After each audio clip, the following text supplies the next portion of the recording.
ka-reels.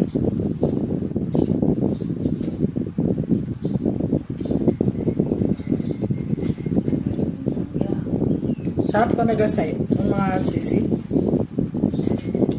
Sis Raquel, Sweetie, Sis Ann, Sis Jean, Parikoy, kain tayo.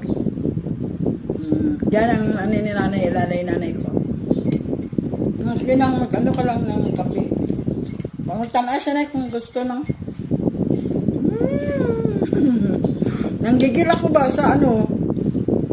Kasi ano siya, sarap siya.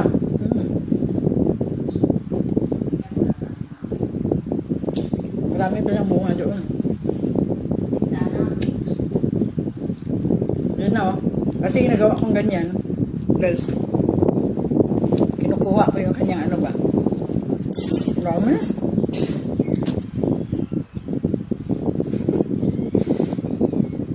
Buong langka talaga ito isa. Alam niyo guys, yung nakaraang last week, mayroon kami nakuha. Nagay namin dito, isang ganito talaga oh.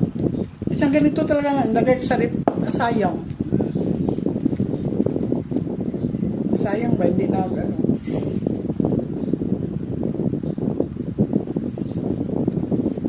Sa Jensen, nagbibili ako nito, kamahal-mahal kaya.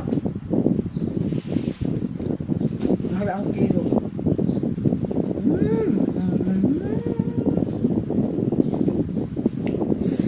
Kainan na.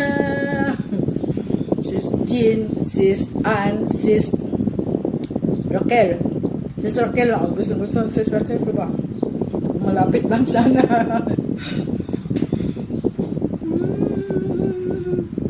Malapit lang sana, no? Daming bunga.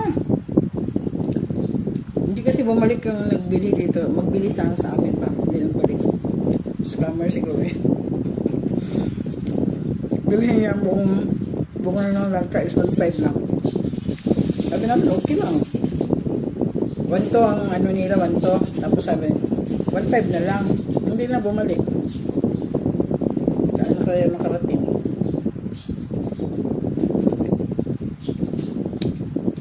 Tapos alam niyo sis, masarap talaga itong lauya. Karning baboy at saka ito. Dali lang siya maluto ba? Yung langka lang ito. Dali siya luto. Lulutuin mo na. Kahit lang yan ang munggos, bataan, salad. Ang dami. Kasi bawal yan sa nanay ko. Hindi siya makain ito. Nung last week, nagluto ako sa mga tapasero.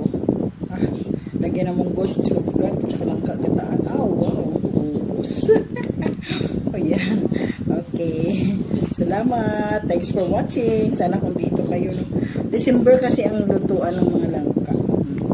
Okay, hinugin sila December. So, thanks for watching guys. Tingnan yung mukha ko